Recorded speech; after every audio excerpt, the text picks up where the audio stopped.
مجھے جان ہی رہی ہوں گی، میرا نام بشرا ارشد ہے اور پروفیشن سے میں ڈاکٹر ہوں۔ اس سے پہلے بھی آپ لوگوں سے بات ہو چکی تھی ایک بار، اور دوسری بار مجھے موقع دیا گیا ہے۔ اس کے لیے میں بہت بہت شکر گزار ہوں اپنی بڑی بہن ساجدہ ادریس تیمی صاحبہ کی، کہ انہوں نے مجھے آپ لوگوں سے بات کرنے کا موقع دیا اور آپ لوگوں کے سامنے اپنی رائے کو پیش کرنے کا موقع دیا۔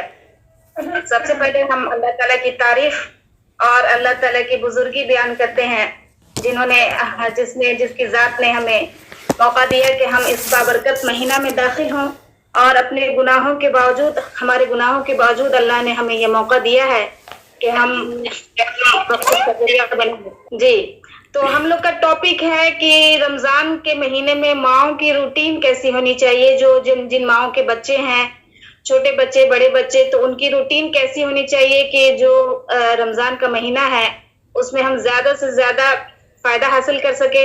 اللہ کی رحمت اور برکت حاصل کر سکے، برکتیں سمیٹ سکے، اور عبادات بھی زیادہ سے زیادہ کر سکیں، اور اس کے ساتھ جو ہے ہمارا روٹین اس طرح کا ہو کہ بچے بھی فائدہ اٹھا سکیں۔ تو اس کے لیے میں زیادہ تمہید لیے تو رمضان کا جو روٹین میں ہم لوگ شروع کرتے ہیں کہ ابھی رمضان کا مہینہ آنے میں 9-10 دن کا وقت باقی ہے، تو میرے خیال سے سبھی گھروں میں رمضان کی صفائیاں ہو چکی ہوں گی، سارے کام ختم ہو گئے ہوں گے، ساری تیاریاں مسالے وغیرہ ہو چکے ہوں گے، جیسے کہ عام طور سے ہوتا ہے ہمارے گھروں میں۔ ان 10 دنوں میں ایک ٹپ میں دینا چاہوں گی، ہاں، تو میں کہہ رہی تھی کہ ایک ٹپ یہ ہے کہ آپ لوگ جو ہے اپنے اپنے گھروں میں جو بھی فیملی، جوائنٹ فیملی میں رہ رہے ہیں یا سنگل رہ رہے ہیں، سب لوگ دعاؤں کی چٹ بنائیں، اور چٹ بنا کر جو ہے اس کو گم سے یا پھر اسٹکی جو چٹ آتے ہیں اس کو چپکا دیں، جیسے کہ گھر سے نکلنے کی دعا۔ تو یہ جو ہے آپ اپنے دروازے کے باہر، گھر کے اندر کی طرف دروازے کے سامنے لگا سکتی ہیں، گھر سے نکلنے کی دعا، باتھ روم جانے کی دعا، باتھ روم سے نکلنے کی دعا، کھانا کھانے کی دعا جو ڈائننگ ایریا ہے آپ کا یا پھر جہاں پہ کھانا کھاتے ہیں، اور پانی پینے کی دعا جہاں پہ پانی پینے کی جگہ ہے، سونے کی دعا بیڈ روم میں۔ یہ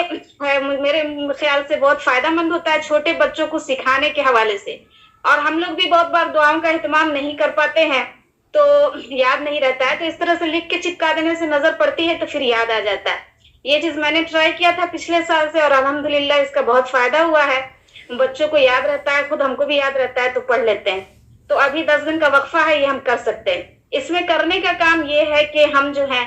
اس چیز کو بچوں کے ساتھ کریں، تو ان کے اندر ایکسائٹمنٹ بڑھا کر کریں کہ ہم ایک ایکٹیویٹی کریں گے رمضان کے لیے اور ہم یہ کریں گے۔ بچے بہت خوش ہوتے ہیں ان چیزوں سے۔ مارکر خریدیں آپ 2-3 کلر کا، اور اس سے جو ہے دعائیں لکھیں، اور اس کا ترجمہ بھی لکھیں، اگر ہو سکے بچے تھوڑے بڑے ہیں تو ترجمہ بھی لکھیں، اور اس کو اس کی مناسب جگہ پر چپکائیں۔ بہت ساری بہنیں کہیں گے کہ بھائی ہم تو جوائنٹ فیملی میں رہتے ہیں، تو کم سے کم آپ کا کمرہ تو آپ کا ہے،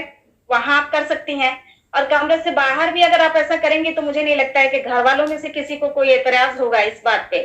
اور دوسری چیز، اب ہم شروع کرتے ہیں کہ جب ہمارا رمضان کا مہینہ، جب رمضان کے مہینے میں ہم داخل ہو جائیں گے انشاءاللہ، تو ہماری روٹین کیسی ہونی چاہیے۔ میں شروع کرتی ہوں سحری کے وقت سے، فجر کے وقت سے، اور فجر کے وقت عام طور سے، سحری کے وقت ہم لوگ یہ کرتے ہیں کہ سحری کھا کر ہم لوگ عام طور سے عام گھروں میں دیکھا جاتا ہے کہ سحری کھا کے سو جاتے ہیں۔ یہ بہت بڑا نقصان ہے جو رمضان کے دنوں میں ہم اٹھاتے ہیں۔ سحری کے بعد کا جو وقت ہوتا ہے، جو چاشت کے وقت، چاشت کی نماز کے وقت تک کا وقت ہوتا ہے، وہ بہت اہم وقت ہوتا ہے برکت کے لحاظ سے، اور اللہ کی رضا اور اللہ کے خوشنودی حاصل کرنے کے لیے عبادات کے لحاظ سے۔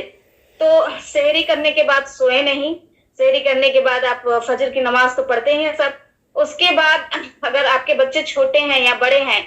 تو کم سے کم اس بات کو پاسبل بنائیں کہ جائے نماز پہ بیٹھ کے ہی صبح کے اذکار کریں۔ اچھا، صبح کے اذکار کرنے کی عادت ہم کو امید ہے کہ آپ لوگوں میں سے بہت سارے لوگوں کو ہوگی،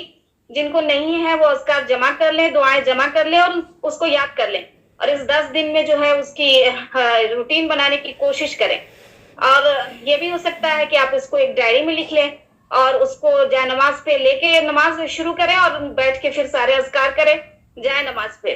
کم سے کم یہ ضرور کریں، پھر اسی وقت قرآن شریف کی تلاوت بھی اسی وقت زیادہ فائدہ مند ہوتی ہے۔ اور قرآن شریف کی تلاوت کے تعلق سے میرا تجربہ یہ ہے کہ نظراً تلاوت تو ہے، ٹھیک ہے، باعث ثواب ہے، کرنا بھی چاہیے، لیکن اگر آپ اس کو ترجمہ اور تفسیر کے ساتھ پڑھتی ہیں تو یہ بہت فائدے کی چیز ہے، اور اس سے جو ہے آپ کی زندگی بدل جائے گی۔ تو اگر آپ لوگ میری بات مانیں اور اس مشورہ کو قبول کریں تو پھر یہ کریں کہ اس بار ایک بار پورا قرآن شریف جو ہے وہ کم سے کم ترجمے کے ساتھ ختم کرنے کی کوشش کریں، اور اس ارادے اور نیت کے ساتھ کہ یہ قرآن جو ہے یہ اللہ کی کتاب، یہ ہماری ہدایت کا ذریعہ ہے، اور اسی میں ہماری زندگی گزارنے کا پورا طریقہ ہے، جو ہماری ڈیلی لائف ہے، تو ہم جو ہے اس میں کہیں بھی اگر اٹکتے ہیں، پریشان ہوتے ہیں، تو ہمیں ہدایت قرآن سے ملے گی۔ تو اس طرح سے اگر ہم قرآن کو پڑھتے ہیں تو پھر ہمارا تعلق قرآن سے کچھ الگ ہوتا ہے، ایک الگ لیول پہ ہوتا ہے۔ تو آپ قرآن شریف کو اس وقت تجربے کے ساتھ، ترجمے کے ساتھ پڑھنے کی کوشش کریں، اس کے لیے وقت نکالیں، اور اسی جائے نماز پہ ہی بیٹھ کر آپ جو ہیں دعائیں، اس کے بعد تلاوت، اور پھر چاشت کی نماز، یہ پڑھ کر آپ وہاں سے اٹھیں، تو یہ ایک بہت خوبصورت احساس ہوتا ہے کہ آپ سحری کیا،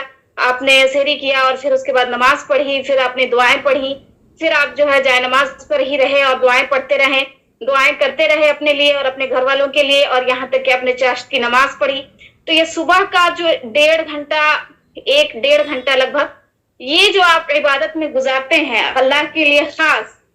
تو یہ جو ہے پھر بہت خوبصورت احساس ہوتا ہے اور بہت قیمتی ہے یہ۔ بے شک یہ وقت جو ہے، اس کے بارے میں حدیث میں بہت ساری فضیلتیں بھی آئی ہوں کہ اس وقت کی عبادتیں کتنی اللہ کو پسند ہیں۔ تو مجھے لگتا ہے کہ مائیں یہ کام آسانی سے کر سکتی ہیں۔ ہاں، جن کے بچے چھوٹے ہوں گے ان کے لیے تھوڑی پریشانی ہو سکتی ہے، تو بے شک اللہ ہماری پریشانیوں کو دیکھنے والا ہے، اور اس کے حساب سے ہمارے لیے اللہ آسانیاں پیدا کرنے والا ہے۔ ایک یہ چیز ہوئی، اور یہ چیز میں نے پچھلے سال ایکسپیرینس کیا تھا اپنے لیے، تو مجھے اس کا بہت فائدہ محسوس ہوا، خاص طور سے وہ مائیں جن کے چھوٹے بچے اسکول گوئنگ ہیں اور ان کے بچوں کا مارننگ اسکول ہے، تو پھر ان کے لیے تو یہ بہت اچھا ہے کہ پھر فجر کے بعد سونا نہیں ہے، اس لیے کہ تھوڑی دیر سوتے ہیں پھر اٹھتے ہیں تو انسان کی طبیعت بھی عجیب سی ہو جاتی ہے، تو سوئے ہی نہ، اس سے اچھا ہے کہ سوئے ہی نہیں، اسی وقت سے آپ اپنی عبادتیں بھی کریں اور پھر اپنے بچوں کی تیاریاں بھی کریں۔ اور جن کے بچوں کا اسکول ڈے ہے ان کے لیے بھی یہ ایڈوائس ہے کہ سوئے مت، فجر کے بعد سوئے مت، وہ عبادت کا خاص وقت ہے، اس میں اپنے رب کے لیے خالص ہو کر، اپنے تمام الجھنوں سے نکل کر اور اپنے رب کی عبادت کریں، باقی دنیا کے سارے کام تو ہوتے ہی رہتے ہیں ہم سے۔ اور دوسرا ٹپ یہ ہے کہ آپ جو ہے، اگر آپ کے بچے اسکول جانے والے ہیں، سارے بچے اسکول چلے جاتے ہیں اور آپ گھر پہ رہنے والی ہیں، آپ ورکنگ وومن نہیں ہیں، تو پھر اس وقت سے لے کر ظہر تک آپ کو تھوڑا سا آرام کرنے کا وقت مل جاتا ہے، تو آپ جو ہے اپنی نیند پوری کر سکتی ہیں۔ تیسرا یہ ہے کہ آپ جو ہے نمازوں کو اپنی خوبصورت بنائیں، نمازوں کو اپنی وقت کا پابند ہو کر نماز پڑھیں، اذان ہوئی اور باقی سارا کام چھوڑ دینا ہے، آپ کو نماز پڑھنا ہے، تو یہ بہت اہم چیز ہے، اور اگر 1 مہینہ میں اگر ہم اس کو پریکٹس کر لیتے ہیں تو یہ عادت بن جاتی ہے۔ تو نمازوں کو وقت پہ پڑھیں اور پھر سنت کے ساتھ پڑھیں، اور کوشش کریں کہ نمازوں کے بعد کی جو دعائیں ہیں، تسبیحات ہیں، وہ ہم جائے نماز پہ ہی بیٹھ کے کریں، اس کا ثواب زیادہ ہے، اور اس طرح سے ہمارے نمازوں میں جو ہے، ہم نمازوں میں زیادہ اللہ تعالیٰ سے کنیکٹ ہو پاتے ہیں۔ تو یہ ایک دوسری چیز ہے۔ تیسری بات یہ ہے، تیسرا مشورہ میں یہ دینا چاہوں گی روٹین کے حوالے سے، ماؤں کی روٹین کیا ہونی چاہیے۔ ایک چیز یہ ہے کہ ہمیں اپنے رمضان کے دنوں میں اپنے اوپر زیادہ برڈن نہیں ڈالنا چاہیے۔ برڈن اس بات کا کہ ہمیں بہت زیادہ افطاری میں اہتمام کرنا ہے، سحری میں اہتمام کرنا ہے، اس سے ہمیں بچنا چاہیے، کیونکہ رمضان عبادتوں کا مہینہ ہے، کھانے پینے کا مہینہ نہیں ہے، سحری اور افطاری کی تیاریاں کرنے کا مہینہ نہیں ہے۔ ایک ڈاکٹر ہونے کی حیثیت سے بھی میں نے یہ سمجھا ہے کہ جتنا لائٹ ہم کھاتے ہیں سحری میں یا افطاری میں، جتنا لائٹ ہم افطاری کرتے ہیں، جو ہیلدی چیزیں لیتے ہیں، تو ہمارا رمضان بہت اچھے سے گزرتا ہے، اور اس میں یہ ہوتا ہے کہ پھر آپ کی طبیعت خراب نہیں ہوتی ہے، تو آپ عبادت سے اسے کر پاتے ہیں۔ اس لیے اس میں حالانکہ زیادہ جو ہے مردوں کو یہ بات سمجھنے کی ضرورت ہے، اور گھر کے دوسرے لوگوں کو، کہ ان کی طرف سے زیادہ پریشر ہوتا ہے کبھی کبھار، خاص طور سے جو لوگ جوائنٹ کر رہی ہیں، لیکن مجھے لگتا ہے کہ عورتیں اس معاملے میں وہ اپنی طرف سے بھی کچھ زیادہ ہی انوالو ہوتی ہیں. عبادتوں کا معاملہ جو ہے اس میں تھوڑا سا ڈھیل دیں گی، لیکن تیاریاں پوری ہونی چاہیے افطاری کی، سحری کی. تو یہ جو ہے تھوڑا اس کو دیکھنے کی ضرورت ہے. اور اذکار، دعائیں اور جو ہے درود شریف ہے، یہ ایسی چیزیں ہیں جو ہم کام کے دوران ریگولر رکھ سکتے ہیں. آپ جو بھی کام کر رہی ہیں، گھر کا کام کر رہی ہیں، تو دعائیں پڑھتے رہیں، تسبیحات کرتے رہیں، ذکر کرتے رہیں، ہے نا، اور اللہ کو یاد کرتے رہیں. بہت ساری چیزیں ہیں، سبحان اللہ، الحمدللہ، اللہ اکبر، لا الہ الا اللہ. یہ ایسی چیزیں ہیں جو کہنے میں بہت آسان ہے، زبان پہ بہت ہلکی ہیں، لیکن اللہ کے نزدیک ان میزان میں جو ہے یہ بہت بھاری ہیں. میں نے یہ کیا تھا پچھلے سال رمضان میں کہ چھوٹی چھوٹی چٹس پہ ان دعاؤں کو لکھ کر، ان تسبیحات کو لکھ کر اپنے گھر میں جگہ جگہ چپکا دیا تھا. تو اس سے جو ہے آدمی گزرتا ہے، دیکھتا ہے، یاد آ جاتا ہے، پھر کہہ لیتے ہیں. کچن میں میں نے چپکایا تھا، تو اس کا بھی فائدہ ہوا مجھے. دوسری چیز یہ ہے کہ اگر آپ کچن میں کام کرتے ہیں تو قرآن شریف آپ فون پہ لگا کے آپ اس کی تلاوت سن سکتے ہیں، ترجمے کے ساتھ سن سکتے ہیں، یا کسی عالم کا لیکچر سن سکتے ہیں. اس معاملے میں اگر آپ پہلے سے کسی کا لیکچر سنتے آ رہے ہیں تو ان کی ویڈیوز کو آپ یہ ڈاؤن لوڈ کر لیجئے، تاکہ آپ کو زیادہ اس میں فون میں وقت لگانے کی ضرورت نہ پڑے. تیسری چیز یہ، آپ کتابوں کا مطالعہ بھی کر سکتے ہیں جو اسلامی کتب ہیں. تفسیر میرے خیال سے آپ میں سے ہر ایک کے پاس تفسیر ہونی چاہیے، جو بھی آپ کو آسان لگے، جس کو بھی آپ، میرے خیال سے جو بہنیں ہوں گی تعمیات اس میں، یا پھر جن کی اردو اچھی ہے یا پھر ٹھیک ٹھاک بھی ہے، تو ان کے لیے تیسیر الرحمن لبیان القرآن زیادہ اچھی ہے. میں نے خود پڑھی ہے پچھلے سال، اور مجھے 1.5 سال لگا اس کو پڑھنے میں. 1.5 سال اس لیے لگا کہ میں بس روزانہ کے 2 رکوع ہی پڑھتی تھی، اور اس کو اس طرح سے پڑھتی تھی کہ بس پورا دن جو ہے میرا اسی میں گزرتا تھا، کہ ہاں اس ذہن میں بات رہتی تھی کہ میں نے کیا پڑھا ہے. تو اس طرح سے قرآن شریف سے اپنا تعلق پیدا کرے. گھوڑا جو ہے، ریس کا گھوڑا بننے کی ضرورت نہیں ہے کہ ہم کو اتنا ختم کرنا ہے، اتنا ختم کرنا ہے. اگر ایک ختم آپ نہ بھی کر پاتی ہیں تو بھی اس سے کوئی مسئلہ نہیں ہے، لیکن اگر آپ قرآن کو سمجھ کے پڑھتی ہیں، اس سے آپ کی زندگی میں کوئی تبدیلی آتی ہے، کچھ بدلتا ہے آپ کے اندر، کوئی خیر آتا ہے، کوئی شر دور ہوتا ہے، تو یہ اللہ کے نزدیک محبوب ہے. دوسری چیز میں ایک اور بات کہنا چاہوں گی کہ ماں ہونے کے حوالے سے رمضان کے دن میں خاص طور سے ہم لوگ کے ساتھ یہ ہوتا ہے کہ میرا تھوڑا سانس پھول رہا ہے، مجھے اس طرح سے فیس کور کر کے بات کرنے کی عادت نہیں ہے.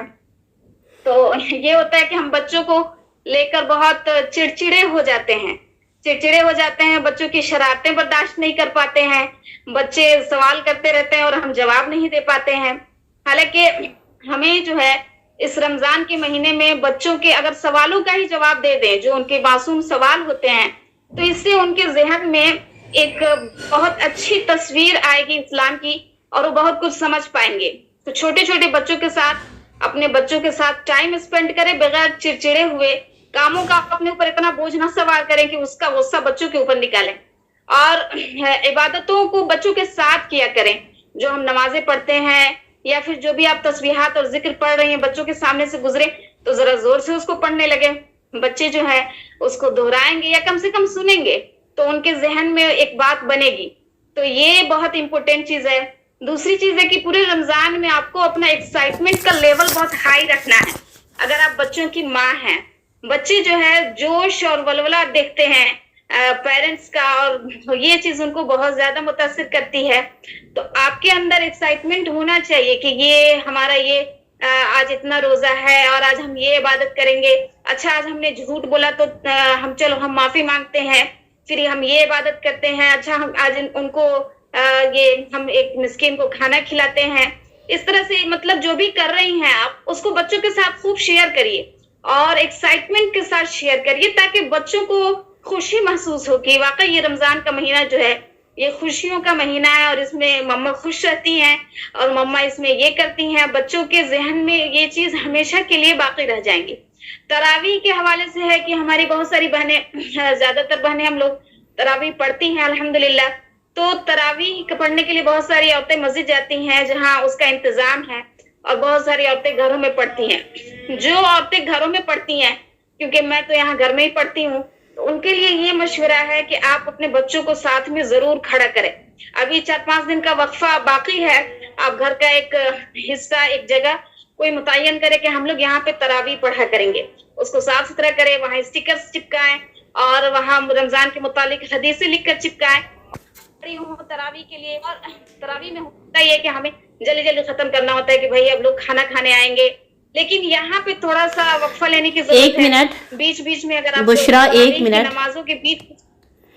یہ ٹائم جو ہے نا 2-3 منٹ میں میرے خیال سے ختم ہو جائے گا, چونکہ 40 منٹ کا ہی ہوتا ہے زوم پہ. تو میں لنک دوبارہ شیئر کروں گی سب گروپ پہ, سارے لوگ پھر سے جوائن ہوں. اگر ختم ہو گیا تو لنک بنا کے رکھا ہوا ہے, میں شیئر کروں گی دوبارہ. 3 منٹ میں اپنی بات ختم کر لیتی ہوں, اس کے بعد آپ کی بات ہوگی انشاءاللہ. نہیں, آپ کنٹینیو کریں, کوئی بات نہیں ہے, ٹھیک ہے. اچھا جی, تو تراویح کی نمازوں کے تعلق سے بات تھی کہ ہم جو ہے اس کو اطمینان سے پڑھیں, اور بیچ بیچ میں بچوں کے ساتھ ہم حدیثوں کا درس رکھ سکتے ہیں. تراویح کی نماز جیسے 2 رکعت نماز ہوتی ہے, تو 2 رکعت کے بیچ میں یا 4 رکعت اور 4 رکعت کے بیچ میں جو ہے ہم ایک درس رکھیں, چھوٹی چھوٹی بچوں کے لیول کے حساب سے احادیث کا درس رکھیں, حدیثوں کا درس رکھیں, اور اس کو بچوں کے لیول پہ جا کر بچوں کو سمجھائیے خوشی اور ایکسائٹمنٹ کے ساتھ. اور ہمیں اس طرح سے بچے جو ہے تراویح پڑھتے پڑھتے جائے نماز پہ سو جاتے ہیں, پھر ان کا مطلب یہ یاد رہتا ہے ساری زندگی, بچوں کے ذہن میں یہ رہتا ہے کہ رمضان میں ہم تراویح پڑھا کرتے تھے, عبادت کیا کرتے تھے. بچوں جتنے بھی بچے ہیں آپ کے گھر میں, اور اگر بچے آپ کے تھوڑے بڑے ہو گئے ہیں, 4 سال سے بڑے ہو گئے ہیں, تو ایک یہ کام کرے کہ ہر بچوں کو الگ الگ قرآن شریف دیں. قرآن شریف کے تعلق سے ہمارا یہ رویہ ہوتا ہے کہ بھائی بہت زیادہ ہی ہم محتاط ہوتے ہیں کہ کوئی بچہ ادھر پیر نہ لگا دے, یہ نہ لگا دے, وہ نہ لگا دے. یہ ٹھیک ہے, احتیاط ضروری ہے, اللہ کی مقدس کتاب ہے وہ, لیکن اس احتیاط کے چکر میں ہمیں بچوں کو اللہ کی کتاب سے دور نہیں کرنا چاہیے. آپ کو اس کے دل میں یہ محبت پیدا کرنی چاہیے, اور ایک ہوتا ہے کہ ہاں میری یہ کتاب ہے. کتاب سب کی, قرآن شریف سب کا, مصحف الگ الگ خریدیں بچوں کے لیول کے حساب سے جو وہ آسانی سے پڑھ سکتے ہیں, اور نہ پڑھنے والے ہیں پھر بھی ان کے لیے بھی خریدیں, اور مارکر سے اس سے بچوں کا نام لکھیں کہ یہ آپ کی کتاب ہے, یہ آپ کا قرآن شریف ہے, یہ آپ کا ہے, یہ آپ کا ہے. رحل منگوائے بچوں کے لیے. اور بچے جب آپ تراویح کی نماز کے بعد تلاوت اگر کرتی ہیں یا دن میں کسی بھی ٹائم میں, تو بچے خود بخود اپنا اپنا رحل اور اپنا اپنا قرآن شریف لے کر آ کر آپ کے پاس بیٹھیں گے, اور جن کو نہیں پڑھنے آتا ہے وہ بھی پڑھیں گے, وہ بھی توڑ پھوڑ کے یا پھر جیسے بھی پڑھیں گے. جیسے بھی پڑھتے ہیں ان کو پڑھنے دیجیے, ان کو مت روکیے کہ ہاں یہ غلط ہو رہا ہے, وہ غلط ہو رہا ہے, نہیں, ان کو پڑھنے دیجیے. اس طرح سے ان کے دل میں شوق پیدا ہوگا اور رمضان کی خوشی پیدا ہوگی. تو اس طرح سے آپ کر سکتی ہیں. اور ایک اور چیز یہ ہے کہ جن کو موقع ملتا ہے یا جو کر سکتی ہیں, وہ یہ ہے کہ سحری سے پہلے اگر ہم نمازوں کا اہتمام کر لیں, جو قیام اللیل ہے, تو یہ بہت ہی اچھی بات ہے, بہت ہی خوبصورت بات ہے, اور ہمیں ضرور کرنا چاہیے اس کا اہتمام. اس کے لیے وقت پہ سونا بہت ضروری ہے, جو کہ رمضان میں عام طور سے ہو نہیں پاتا ہے. اس میں کچھ قصور ہمارے گھر کے لوگوں کا بھی ہوتا ہے, لیکن کچھ قصور ہمارا بھی ہوتا ہے کہ ہم غیر ضروری چیزوں میں پڑے ہوتے ہیں, اور ہم وقت پہ اپنے سونے کا روٹین نہیں بنا پاتے ہیں. تو یہ بہت ضروری چیز ہے کہ آپ تراویح پڑھ کے کھانا کھا کے فوراً سو جائیں. آپ کے سونے کا ٹائم متعین ہونا چاہیے تاکہ آپ اس وقت جگ سکیں, اور جتنی بھی آپ کو میسر ہو 2 رکعت 4 رکعت وہ پڑھ سکیں, کیونکہ وہ اللہ کے نزدیک بہت ہی پسندیدہ عمل ہے. اللہ ہم سب کو اس کی توفیق دے. اور ایک یہ بھی بات کہنی تھی آپ لوگوں سے کہ رمضان میں کھانے پینے کے تعلق سے جو ہم بہت زیادہ ہیوی کھاتے ہیں یا بناتے ہیں تیل میں تلی ہوئی چیزیں, تو اس سے پرہیز کرنا چاہیے, کیونکہ اس سے فرق پڑتا ہے ہماری عبادتوں پہ اور ہماری روٹین پہ. اگر آپ ہیوی کھائیں گے تو آپ کو نیند نہیں آئے گی صحیح سے, ٹائم پہ نیند نہیں آئے گی, نیند صحیح سے نہیں آئے گی, پھر آپ چڑچڑے رہیں گے دن بھر, عبادت بھی صحیح سے نہیں ہوگی, اور پھر بچوں پہ غصہ نکالیں گے.